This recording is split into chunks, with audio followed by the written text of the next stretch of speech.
got the cat locked in the bedroom. We're good to go. You have a little sun streaming around across your face. We can see you know you what? though. Let me put the shades down in my study. Hold on a sec.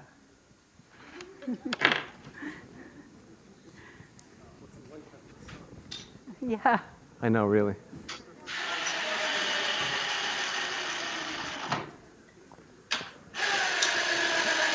Oh, that's going to be much better.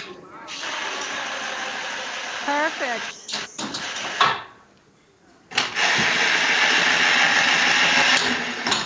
It's like being there. What's that? Is that better? Yep. Yep.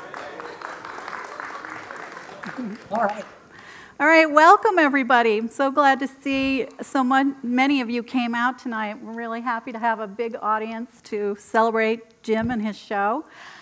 Before we start, I want to thank the Maryland State Arts Council for their continued support of the gallery and everything else that they do. Jim's exhibit, Picking Up the Pieces, is in the gallery through November 22nd.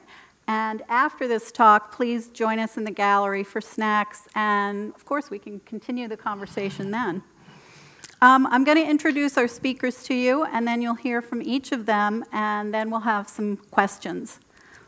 Ann Landi has graciously agreed to join us. She's in Taos, New Mexico, and for 20 years she has written for the Huffington Post, Art News, and the Wall Street Journal.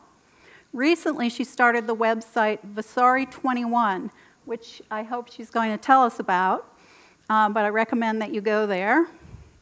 She has a BA from Princeton University in art history and an MA from Columbia in art history. She writes about art with wit and insight. Jim lives and works in Baltimore. He teaches at MICA, Towson University, and Stevenson University. He earned his MFA at the Leroy E. Hofberger School of Painting at the Maryland Institute College of Art and a BA in Art and English from Colby College in Maine. He also studied at the New York Studio School of Drawing, Painting, and Sculpture, and he continues to study with his mentor, Rohini Ralbi, who I think is here tonight. Are you here? Called her out. Jim is a 2017 recipient of a Pollock Krasner Foundation grant, and he has an Adolph and Esther Gottlieb Foundation grant and a Maryland State Arts Council grant for sculpture. We're going to start with Jim talking about his work, and then we'll switch to Ann, who will tell us about her project and talk to us about Jim's work a little bit. So Jim, you're on. Thanks. You can tell I love talking about my work. Thank you all for coming. It's like great to see. It's nerve-wracking, but it's great to see you. I kind of joked about I hope no one would show, but I also really hoped people would show. So quick thanks to all of you. Thanks to Kim for putting together a great show. Of course, thanks to Ann for joining us this way. And I'll identify myself. Well, anyway, I'll tell you this. I read Ann's work when I was in college. I would read in Art News. So she was kind of a hero. That makes me feel really old, Jim. Yeah. But okay, I'm flattered. Don't reveal that to my students. Yeah. So who else do I want to thank? I want to thank. Well, it doesn't sound like Stacy's here, but she's helped a lot on this show as well. And I want to thank Debbie and Richard of McManus Swartz first, because that was a big help for me when they started giving me first scraps. Where are you guys? There you are. Who else do I want to thank? Geez, I guess just everybody else for coming. Let's see. And the most important thank you is to Rohini, who's my mentor and teacher. And I think it's very easy to talk about the title of the show as Picking Up the Pieces, as literally picking up pieces, which is what I do. I brought this for you so you can see. But this is a typical sort of thing that I would put together. And it's a lot of it's found objects. Some of it's bought occasionally if there's really a theme I'm working with. So, I think the next question will happen about how are the paintings made then, but that will come later. So the obvious, interpretation of the title is that. The more difficult thing for me to talk about, which I've been a little nervous to talk about, is that this work has spanned from 2014 roughly to 2017, which really doesn't sound like a lot of time. But it's been a really brutal time for me, particularly the past 2.5 years, because I've made some really bad decisions that had that jeopardized important relationships, including my relationship with Stacy and with Rahini and her family. And I want to tell you that though the work is sort of joyous, and it is for me, I had a great time making it. It was a tough time. So I want to add that element in. Many people have trouble accessing the meaning of the work when it's abstract. So hopefully I'll give you some insight into it and some insight into the process as well. But I wanted to give you a quick history of actually of working with Rahini and coming to Baltimore. You already heard my educational history, but the reason I'm in Baltimore really is to study with Rahini. Now, I had trouble because when I knew Rahini, I knew her from Wilton, Connecticut. I was a teenager. Her son Ian was the same, who's here, was the same age as my sister, and but I didn't know really them at all, except as family friends. But I did know this much, and here's where I've been lucky. When I ran into kind of problems in my life, I would call Rahini and her then husband, but the problems got resolved. No idea why. And in one particular time when I was working, this is what I did after college, I worked for an investment bank in New York. Can you imagine, you guys who know me? I didn't quite make it to the 3rd year, but things were going very, very badly. I called Rahini, she said, why don't you come? I came, I had an awakening experience, I had an amazing spiritual experience, and no concept, no way to understand it. Didn't know about her history, and so I'm going to tell you, though she'd do it better than I would. She has her master's in dance. She's one of the smartest people I know, but she studied most importantly with Baba Muktananda in India and traveled with him and was very close with him. So I didn't know all that. The experience I had, no idea. But what did change for me, regardless of what happened, was that she had asked me, what would you do if you didn't have to make a living? And the answer was paint. So she said, great, go take some classes in New York. So I did. And my bank buddies, who are still kind of friends, were overjoyed, I think. Kind of to get rid of me, but also because they knew I didn't fit in. And so I ended up at the New York Studio School from 93 to 95. And I would keep coming back to Baltimore and to work with Rahini. And finally in 95, when I was sort of at the peak of my success at the New York Studio School, I had gotten a scholarship, and I was really my ego was really inflated. I got a critique with Stanley Lewis, who's a painter in New York, shows with Betty Cunningham. And he said, with all the work on the wall, and let's just picture this actually, you guys are the audience, I'm in the front row, all my work is here. And he said, I don't see you in any of these. So I was horrified and not expecting it. So you guys who have ever had a bad crit, that was probably my worst. And it got worse from there, I don't remember it at all. But I went out to the street afterwards, called Rahini, and I said, this just happened. She said, do you want to come and work with me? And I said, I hesitated because I thought New York was it. That's what I was planning on doing. And I decided to go. And though if some of you missed my Stevenson talk, that was the talk of, I'm the worst student, that's why I can teach you guys. Because I know, because they're really bad. That was that. But just suffice it to say that I fought her the whole way. Partially because it was difficult for me to understand what she was teaching. I've always wanted to know, and you notice, you guys who I teach, you'll notice that I always talk about content and subject and form. And content is the toughest one for all of us to discuss, to understand, and I knew that she could show me that. I didn't know how. None of her history made sense. She wasn't a painter.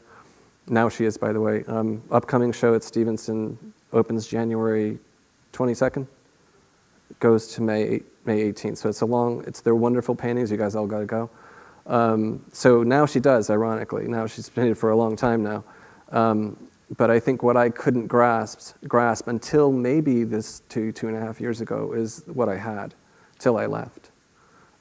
So as cliche as that sounds, I'm happy it happened. It's been awful in a lot of ways, but it's forced me to sort of look at what I should have been learning and what, I can learn. So I wanted to sort of give you that background. I hope that's not too much. Does that make sense to everybody? Yeah, okay. There's more to fill in, but that's what the rest of the talk's for. Right? Right. Are you going to talk about images now? Only if you want. What about Ann? Isn't it Ann's turn? Okay. Ann, I guess it's your turn. Yeah. If you would tell us. Okay. Well, I should perhaps up front correct a misconception. I'm not writing for the Huffington Post, at least not about art. About 5 years ago, I started a dating column for them, and it was so depressing that I decided not to continue with that. And besides which, they weren't paying their writers at that point. So, but I have written for Art News for more than 20 years. I still write for the Wall Street Journal whenever I can. But I had this sense that there was an audience out there, an audience of artists that really wasn't being addressed, of very good, possibly great artists that were overlooked by the mainstream and the art press. So I started Vasari 21 as a kind of, I guess you'd call it a webzine. I don't call it a blog because it's a lot more than blogging. And Vasari, as some of you may know, was the great chronicler of the Renaissance, which I just assumed, I just thought everybody knew that until people said, well, it sounds like an Italian restaurant. But Vasari was already taken, so it's Vasari 21 for the 21st century. And I have members on the site. I've got about 1,500 members, including Jim. Let me just see what I do here. I do profiles of artists. I do a lot of reporting, sort of how-to stories on how to do a studio visit, how to do open studios, how to work with your dealer, how to work with your collectors. I do a lot of podcasting with curators like him and critics and other artists. And one of the things I like about it is that I've been able to get to know my members in a way you never get to know a magazine audience. They write to me. They tell me when I'm full of it. I send out a newsletter every week so that people can see what members are doing, what shows they're doing, who's signed on. And I can sometimes, be very useful in giving individual advice, like saying, no, you don't want to pay $6,500 to have this dealer take your work to an art fair. It's not worth it. But anyway, so it's been going for about 2 years. I think it's humming along nicely. As I mentioned, Jim, I think, joined the site maybe kind of early on. Mm-hmm. And when I first looked at his work, I had the reaction that I think many people do, which is basically, what's going on here? There's a strange agglomeration of materials: paint, caulk, rubber, tennis ball cans, fake fur, real fur, chunks of wood, pieces of cloth, cherry pits, golf balls, and that's just a short list of materials. But when I looked more closely, I began to see there was a real method to his madness. These things may look sort of arbitrarily thrown together, but they're not. And I have the feeling he spends an awful lot of time thinking them through, working with the illusions, working with the way the materials interact with each other. Why he combines one thing with another, I think he'll probably talk about when we get to specific images. And he has a very definite signature style. I don't think you know a Jim Condron when you see a Jim Condron. And then when I think back through the history of art, there's a long, well, maybe not that long, maybe about 100-year-old tradition of using materials we don't consider traditional mediums. Probably starts with Picasso's still life with chair caning from, I don't know, I think maybe 1913, if you guys know that. And it goes right up through the Surrealists, through the 20th century, Robert Rauschenberg, Nick Cave, Peter Coyne, just to name some really obvious people. Leonardo Drew is another one I think of. And so Jim seems to me very much part of a tradition. And I think he's adding a lot to it. And that's really about all I've got to say. It's fun to be here, and it's fun to be able to see the work all over again. Okay. So that's me. All right, Jim, if you could tell us a little bit more about your work, what motivated you to start compiling this sculpture? Do we call it sculpture? We're still not comfortable calling it sculpture. And how do you select the bits and pieces that make up your sculpture? Where do you find things? Yeah, so do you want, no, I could probably go to slides. Sorry, this is the work in the show. You want a little history? I'll give you a little history. So some of you don't know my earlier work. I gave you one. I'm trained as a painter, so that's why I feel uncomfortable. I don't know the first thing about sculpture. I think I've really only ever studied a little bit of clay. That's it. So, but if you want to know about glue, I can tell you about glue. Now I know. But I do know about paint, and I love paint. And I think if you know, and it's common to see assemblage artists as painters. You think of Jessica Stockholder always insisting that she's a painter. That's all I know, so I don't really have a choice. But so that's an earlier work. So I'm going to tell you a little story about getting blocked, and this is again from one of my students, because I think it happens to everybody, but you get blocks.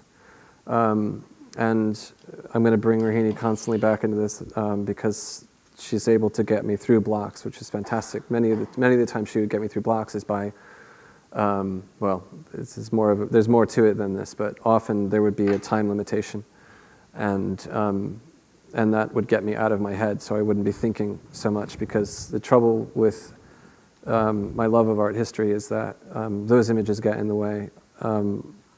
Emotions get in the way, all kinds of stuff gets in the way of more pure expression.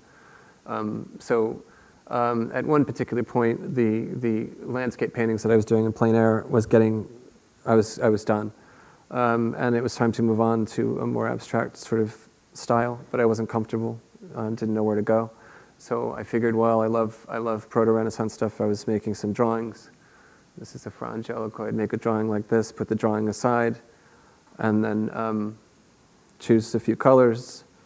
A few days later, make that painting, but not consciously trying to make the painting based on the image. This is one example of a kind of exercise, and then it got bigger. And I thought, great, I've got the style, I feel okay now. And sure enough, that was another wall, and it was a worse wall. And this was the time, actually this is a little skipped ahead, but at this point, it was over for me. I was done, I was quitting, and I probably should have quit for longer, but I literally quit internally. I was done. And the only reason I kind of kept going a little bit is because I committed to a show that I'd really tried hard to get, which was Yvette Torres' Fine Art. And so I honored the commitment, and this was one of the paintings that went into the show. Now, Yvette is very much a painter's painter. Liked this style, was really happy. But at the suggestion of, this was Stacy's suggestion, was to mount, she said, why don't you mount stuff on nice looking things like, silk or leather. And that was a really dumb idea. It went against my aesthetic altogether. I was like, that's stupid, that's decorative, I hate this. I'm getting to the sculpture question. And then Rahini was saying, you're about as skimpy with your paint as you can get, and you guys will laugh now because, I tell you to use a lot of paint. Well, that's because I had the tendency to really eke out my paint. And Rahini and I did some paintings together, and she was showing me like how she was squeezing entire paint, entire tubes of paint, and I was like, no, I can't do that. So had to let go, but I was really resistant still. But this eased me up a little bit, and then sure enough, the fur came in. This is a rabbit fur frame. When I brought these to the gallery, Yvette was horrified, but a really good sport. This painting sold, but without the fur. Sorry, guys. But then the kind of, and it was great because I asked Debbie and Richard, and they gave me these scraps, and it was like, oh, cool. It doesn't have to be painting, and it made it fun. And I wasn't attached to the look and the style and all that history that I had. And this was kind of the signature piece of that period. And it's little, you know, I still didn't know what I was doing, and I still didn't know if it was painting, and I didn't care. And that was the internal, like, surrender, I guess. Until I found out that I sucked at composition. So you guys, I'm teaching earmuffs, because, yeah, I'm not really good at composition, so I had to again surrender, and Rahini was showing me, this is how you compose. And being the idiot that I am, oh yeah, she was a dancer all her life. Well, yeah, you know what, dancers compose too. Duh. So, you know, this is my own embarrassment in not being able to see. So these were time-limited pieces. I forget how long they were, like how many minutes for each piece. 15, 10, something like that. And they were warming me up for the second residency I was going on, which is at the Edward Albee Foundation in Montauk. This was in 2014. Same thing happened. I mean, if you've been on a residency, it's wonderful, and Ann will tell you about these two, because she's compiled people's experiences of residencies. This is a good one. Edward Albee, who's no longer with us, was still there at the time, and though he wasn't totally functioning at that point, but he used to bring the residents mail. They refer to that residency as, like, if you know the MTV Real World, that's the way they refer to it. He would invite, like, or you apply, but there were like 3 writers, 3 artists or something like that together in a barn, and this is part of the barn. Everything you put on that wall looked good. So this is one of the paintings that came out of that, and sure enough, you get the, so I went to New York to be born again. Yeah, so you can see it's still painterly because it's still on the wall. These are my heroes. Oh, I think I'm stuck. My slides are stuck. This is what happens. Got it, thanks. They're going now. Those are my influences. And then you get to today's. These are the 2014s, and then they come, the ones that are in the gallery. So it's been a process, and I'm very young in it. That's why I feel almost bad even talking about sculpture. But in terms of the materials, I find them for the most part when I would walk along the beach every day, tough life in Montauk, and go pick up the stuff, and I would hoard them. Literally, I hoard them. I hoard them in my condo. I hoard them wherever I am, and I will fill any space that you give me. Is Marie here? So Marie is allowing me to work in her garage, and it is filled. So I have to adjust that. But anyway, I can. It's a bad habit, but it's what I do, and I come from a family that are really hoarders, and so this is a way of at least making something out of that hoarding. Occasionally, I'll buy stuff if I have an idea for a piece that I really want to work with. For example, that tennis ball can is a vintage 1970s. It's the kind of can that I did drink out of at the tennis courts. The other piece of information you need to know is that my mom is dying of ALS. She was diagnosed like 4 years ago, but we knew signs of it about 7 years ago. We saw signs of it. So a couple of the pieces are references to her specifically, or at least to my childhood experience. Because obviously when a parent is dying, that brings up stuff. And so in those days in Long Island, she would put me on the back of her bike, and she would practice tennis, and I would sit there and watch, and I'd have this can of, aluminum, right? So anyway, so I bought that, and I bought light bright pegs for another piece, because I liked light bright, but it also has this kind of poignancy for me. So the work does sometimes it's not all random. It's formally, hopefully, rigorous. Composed, yeah, hopefully it's better. Anyway, does that answer the question? Yeah, I'm just trying to prod you to talk. Oh. The guys don't want, they're fine, they know. I talk all the time. It's not about my work. So back to Ann. I wanted to ask you this question, Ann, after reading a couple of your articles, one in particular, The Cranky Critic. Let me see if I can even remember that. Oh, yeah, okay. I think I do.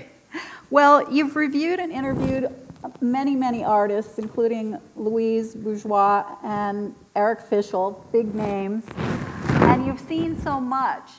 But nowadays, you see a lot of this stuff, like Helen Martin's work, and, you know, people are trying to do things that nobody's done, and where are we going with all this? What's happening?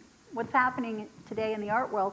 And how do you maintain your interest, you know, coming sort of from all this art history into what's happening today?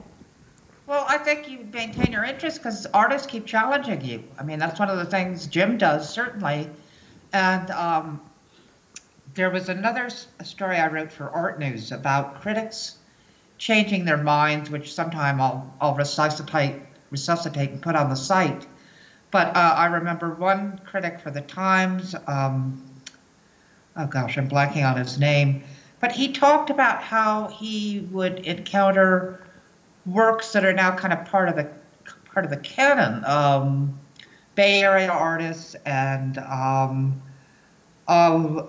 people like Louise Lawler. I'm trying to remember some of the other people that he talked about. And he said, you know, at first he just found it incomprehensible, but he learned over time that you have to, you know, you don't immediately need to jump on the bandwagon, which I certainly didn't with Helen Martin. I still don't think I get that work. But you need to give it some time to kind of settle down, to kind of settle into your consciousness. And as I said, this is what keeps the game interesting, at least for me. And then it's good to see artists who are still expanding traditional mediums, who are still working in paint and in bronze and wood and whatever, but they just go another step along the continuum. So that's, you know, that to me is fascinating. I guess another kind of aspect to the question is, one of your articles you talk about how meeting the artist and hearing their story made you appreciate their work more. Oh, I think that's definitely true. Of course that's true, but, you know, what about the idea that art should stand on its own? Well, can it do both? Yeah. It seems to me that you can gain a little more insight into the work, like if I could go back in time and talk to Fra Angelico and find out why he became a monk, I might find his work had an added layer of meaning. Yeah. But even just standing on its own, it's pretty fabulous. Yeah. I mean, to me, I just always loved the biographical aspects. Some critics who, let's say the formalists, like Rosalind Krauss or Clement Greenberg or Michael Fried, would probably say biography is irrelevant, the work stands on its own, and that's how we should discuss it. So it depends on what kind of, you know, what rocks your boat? Floats your boat, I should say. Rocks your world, floats your boat. All of the above. So do you see Jim's work as sculpture or as painting? Would you label it one thing or the other? If I had to label it, I would call them assemblage or constructions, but I still think they're within the, I just got a message, excuse me, on top of my computer. Let me get rid of it. There we go. I'm sorry, where was I? You know, I see it within the sculptural realm. There may be relief sculptures. But I'd sort of like to ask Jim a couple of questions myself. I'd love to know some more about those crazy titles. Where do you get those from? Yeah. So years ago, and I mean years ago, Stacy and I would, whatever we were reading, we would pick out sentences or segments of stories or whatever it was, and put them in a list, literally. And I have this, and I've kept that list going. And sometimes it would be something I'd say in class, I would write it down. Sometimes it would be something I'd say to her, or vice versa. And I keep a running list. And occasionally I even forget the source. But I think of that as another part of the piecing, you know. And it's not, sometimes it is just strictly by chance. But most of the time they have they give you a little clue to at least what I'm thinking about the work could mean. And it's usually not on I'm deliberately not giving you clear images, and I'm deliberately not giving you clear meanings or reads. However, now that I've told you about the tennis ball can, now that I've told you this, speaking of like, do you need to know anything in order to like the work or to know the work? Once you read the title for the tennis ball can piece on the pedestal, I think you'll understand that when I was making that, not only was I thinking about that time, but I was also going through the period I was just telling you. So that will tell you about, what was happening. But hopefully, it's universal enough that you guys bring your own things to it. But the titles are taken from all kinds of people. I really got hooked on Jim Salter for a while, and I had this funny experience one time when I was showing my work to a gallery in New York, and the person said, he said the same thing, your title's so interesting. And I said, yeah, well, this is from James Salter. And he said, Jim Salter, the pilot. I said, yeah. He said, well, we're having lunch with him, so why don't you, just show him this work? And I was like, oh my God, I'm going to get nailed for plagiarism here. This is not good. He didn't recognize it at all as his, which was funny. Anyway, but I was so, all these things for me, I was so anti-title. I was anti-decorative art. I was anti, the fur idea was really bad. I was pure painter. What's the quote of, sculpture is the thing you back into when you're looking at painting? That's the attitude I had about it. So to now, have people say, well, I really like your sculpture, it's kind of like, well, that's nice. I mean, I don't identify with it at all, which makes it nice. And the paintings have become freer because of it, I think. So I've always now I'm working those simultaneously, which is why, by the way, there are pairings in the show. You might notice that there's a sculpture and a painting. Those were worked on at the same time, so that you can see maybe they influence, maybe they don't. I haven't even seen them together, so this is the first time I'm seeing them in the space, which is really great for me.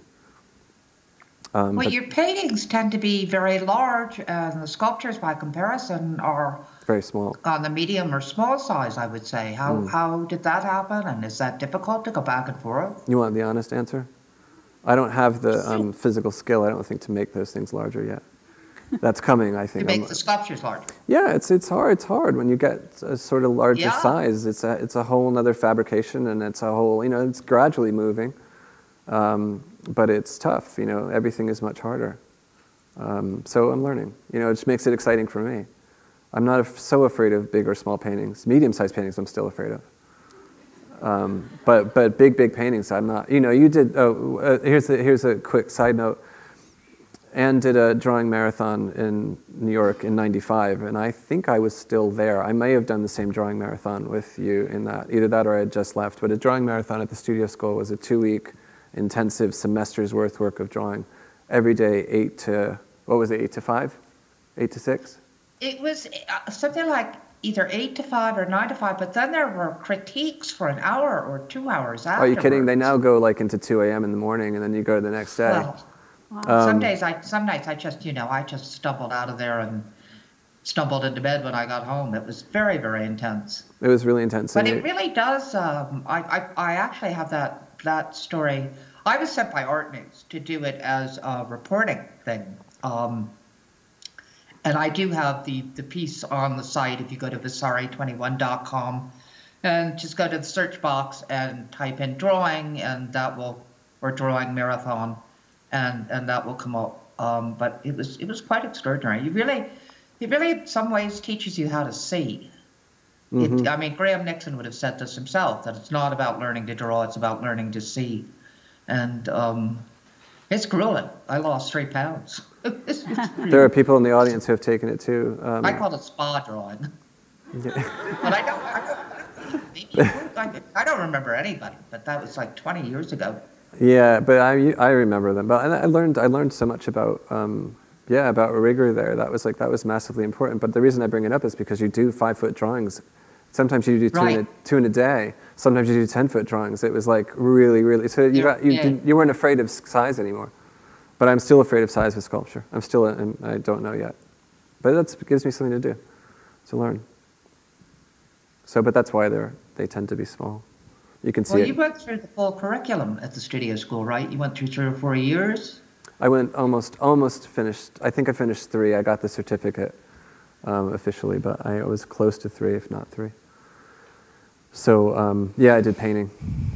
Well, it's a fairly unique curriculum in that there are not other courses. It's not like going to a standard four-year liberal arts college and you major in art. It's all art. It's drawing, it's sculpture, it's painting, it's, I guess, some art history. Yep. Maybe my friend Karen Wilkin teaches there. There's some art criticism, She but was it's my very art inherently art.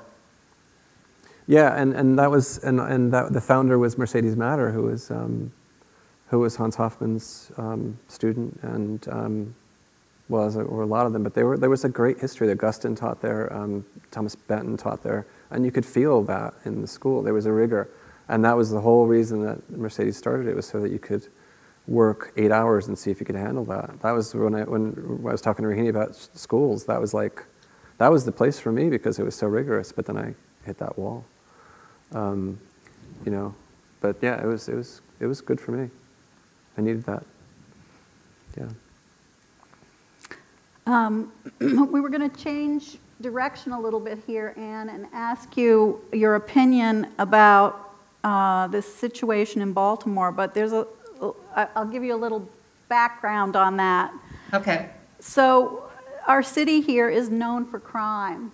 We have the highest murder rate, I think, in the country. No, according to Donald Trump, he thinks it's Chicago. Well, we're neck But and he's neck known with them. for all of on certain subjects. So we're not known particularly for art, but we're home to one of the country's best art schools, and many of the artists that go there stay in the city. And we have important visual artists here, like Amy Sherald, who was just tapped to do Michelle Obama's portrait, Joyce Scott, who received a 2016 MacArthur Fellow. There are 2 annual citywide art festivals. There are several well-known art prizes, and there are 2 wonderful art museums, both of which are free. And actually, there are more art museums than that, but those 2 happen to be free, the Walters and the BMA.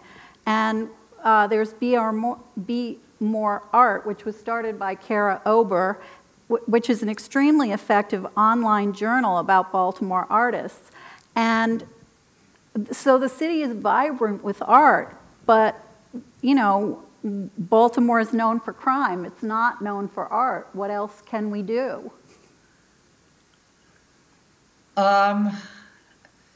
You know, it's a good question, and I wish I had some easy answers. I think part of the problem is that mainstream art journalism, or mainstream and art journalism, are both shrinking, especially print journalism, so that, you know, I don't know, does your paper, there's still the Baltimore Sun, is that still there? Yeah. But the criticism is very limited. You know, there's the do they have any art criticism? Do they do anything? They do some, but the critic, Tim Smith, is responsible for like all the arts, you know, which is typical of the papers now. Yeah. Well, that's either the art critics, they don't have any need for art criticism or art writing, or the paper folds completely. That's happened in a lot of small cities. You know, I think trying to get art tours going, doing open studios.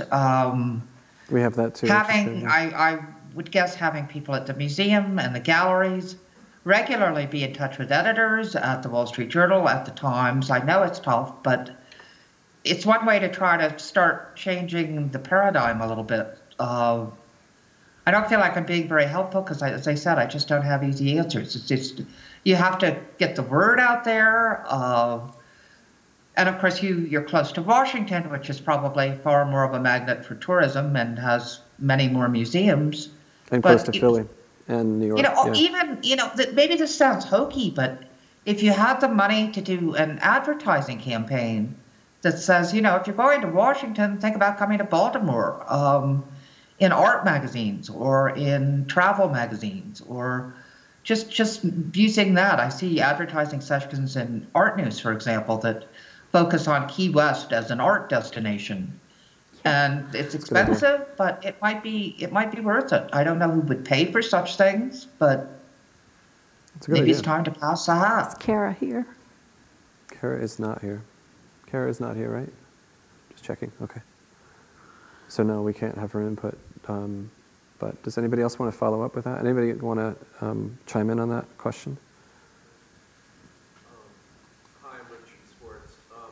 I think that question really is a marketing question. The question is how to market, if you're talking about an image or you're talking about the brand of Baltimore, it's really what you're talking about. So I think of that in terms of marketing. So how to market it would really be the question.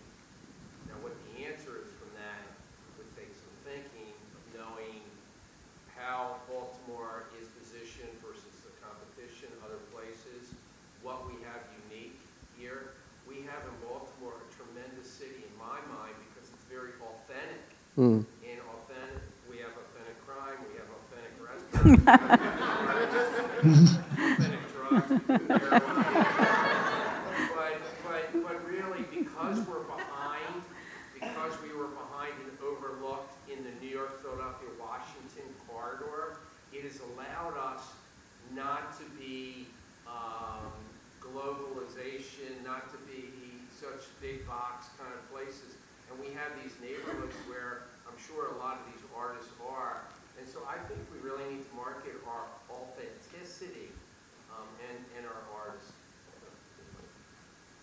It's good.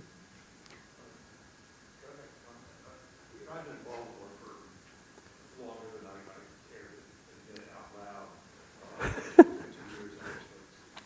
And you know, the change that I've seen in Baltimore over these decades has really been phenomenal. And just, maybe I'm saying this to give everybody perspective on things, but when I came to town in 1969, I was here in grad school in the 70s. It was kind of a wasteland.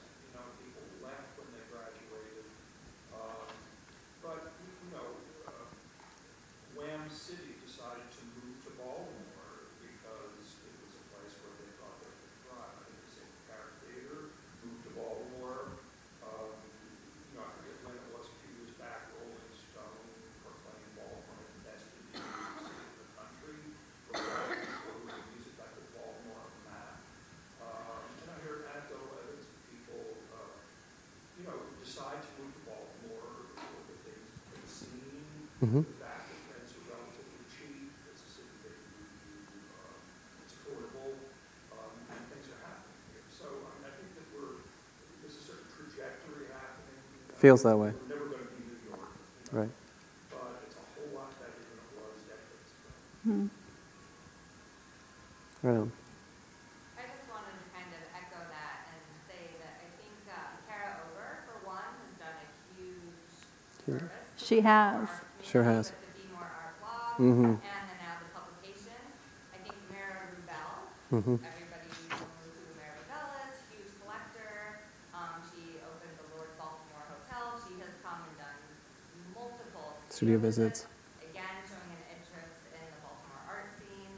Hyperallergic, Mm-hmm. which again, Kara Ober and other people. So again, it's putting the word out there for the Baltimore art scene out into the public, which again, we are overshadowed by these other influences around us. But I think it's starting to come to fruition. Mm-hmm. And I think what we need, and I've been in conversation with a few other people, is that we need more people writing about it.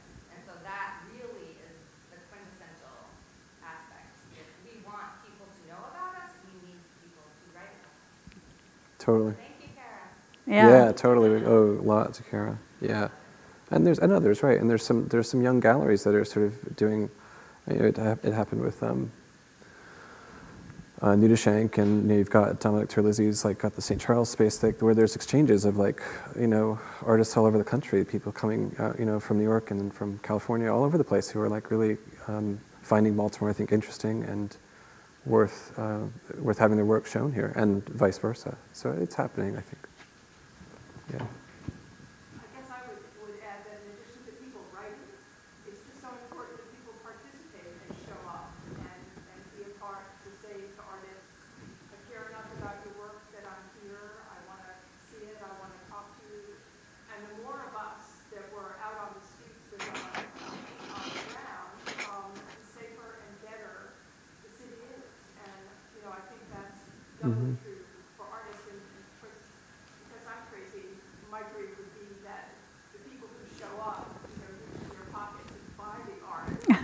Yeah. help and support the artists for Yeah, Hear, hear. Right on. I mean, look at the turnout tonight. This is like, it's a lot of competing events, and this is like fantastic. I really appreciate it, and I think it benefits all of us when we all show up to things like this. Yeah. Another way of seeing things, like people are not educated on how to see art and perceive it. Mm-hmm. And although you mentioned that the rate of criminality is very high, but I know, for instance, that in Washington D.C. they not oblige, they help prisoners connect with their families through art. So they create some events where the prisoner will be with the family and create art, and then they exhibit the art. So if we would be able to do something similar with the people that are criminals in Baltimore, maybe they would start seeing the art in a different way and appreciate it, and then they would also spread the word, and that's always a plus for the artist, on top of having a good critique given by Mm-hmm. we should not just close the doors to those people, because we never know what they can say about us, and we need to help everybody, including them. Because one day they're going to be out, right? For sure. Right on. Yep. Shall we open to questions? I don't know what time is like. What's the time? We could have one more question. Did you want to ask something? All right. Oh no. Okay. Okay. What will you do on the day that your elder and Rohini. Mm-hmm. will not be there to unblock most of the time Mm-hmm. helping unblock? Sure. I think we should find out a way on how she does it, and that we decide by yourself. Yeah, absolutely, you're right. That's exactly right. And so,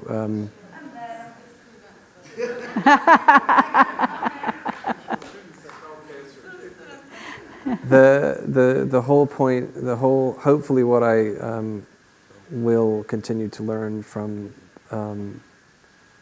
leaving Rohini's house, actually, in 2015, is that I will more consciously try to learn how she does it and what she does. And her whole thing is making sure that her students know how to do it for themselves. It was my problem that I didn't pick up on it. And it was my problem that I didn't imbibe it.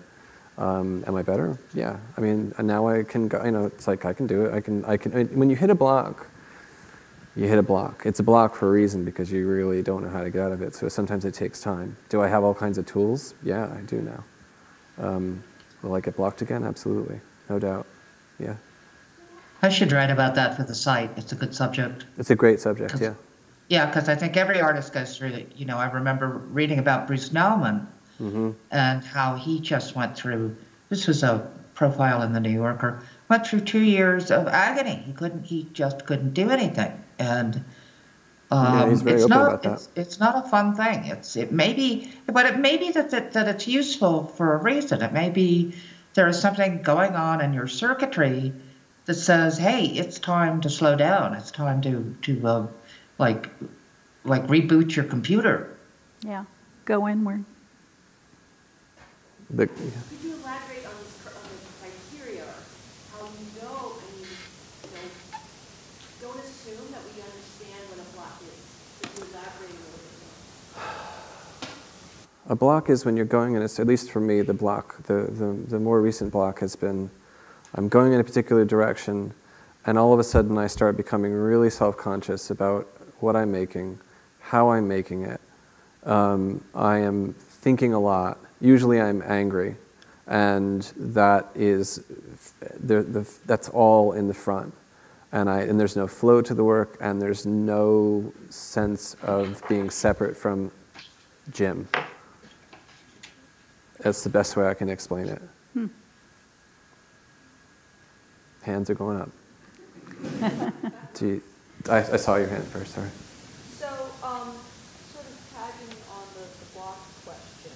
So having gone through this last major block, have you come up with systems and habits and procedures and, created sort of a system to move yourself through that?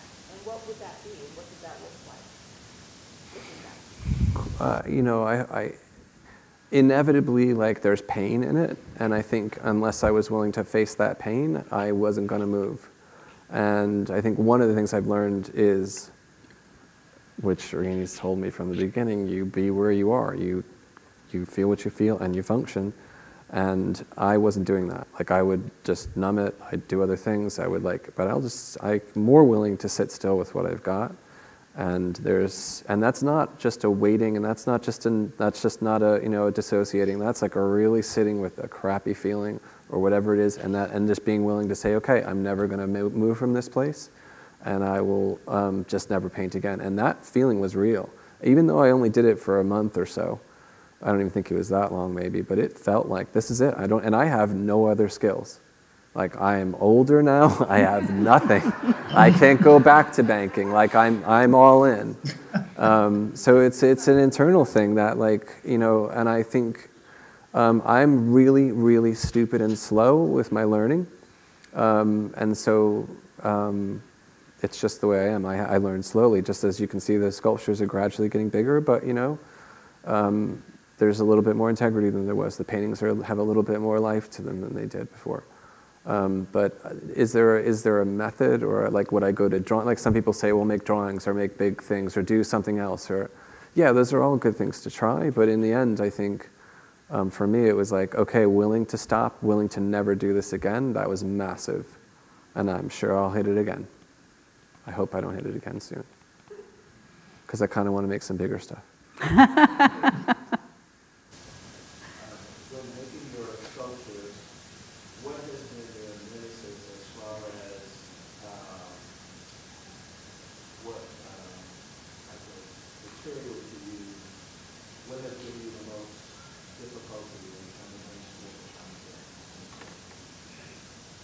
Oh, that's a terrible question. That's a tough question. I think the limitation of my skill, partially, and also this fabricating question, like, how does one make units that are large enough and interesting enough? I think I have enough hand skill and enough resources, if I really want to ask, of how to put stuff together, but it's the question of, like, the pieces I don't pick up just because they're pieces, I pick them up. I'll walk by something, look at it, have a feeling about it, walk by it, come back, have a feeling about it, and then go back and finally pick it up, or I'll leave it, but I really have to feel something for it. If I don't use it. And so when I say I hoard, I really do, I have a feeling for it, or it doesn't stay. So how do I find something where a unit that I find is large, or that I don't know, I'm still working that out. I have some things that are bigger than the works. Yeah, thanks, it's a great question.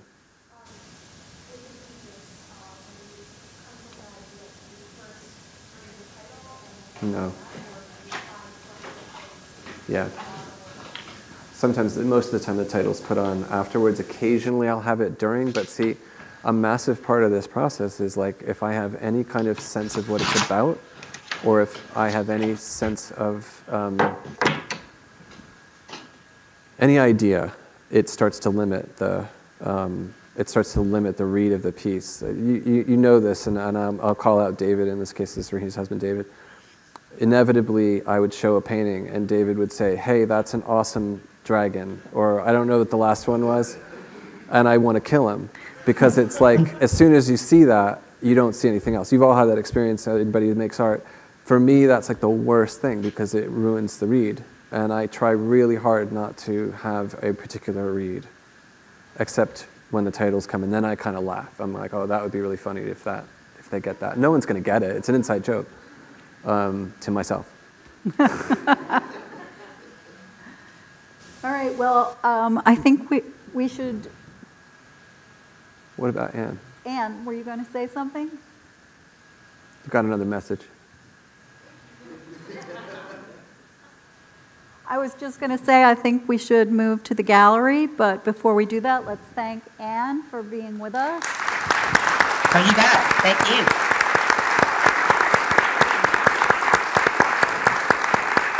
I wish I could join you in the gallery, but I got a little bit of a preview from Jim a couple hours ago. So enjoy yourselves. Thanks, Ann. Thanks, Ann. We'll be Thank talking you. soon. Bye-bye now. Bye. See ya.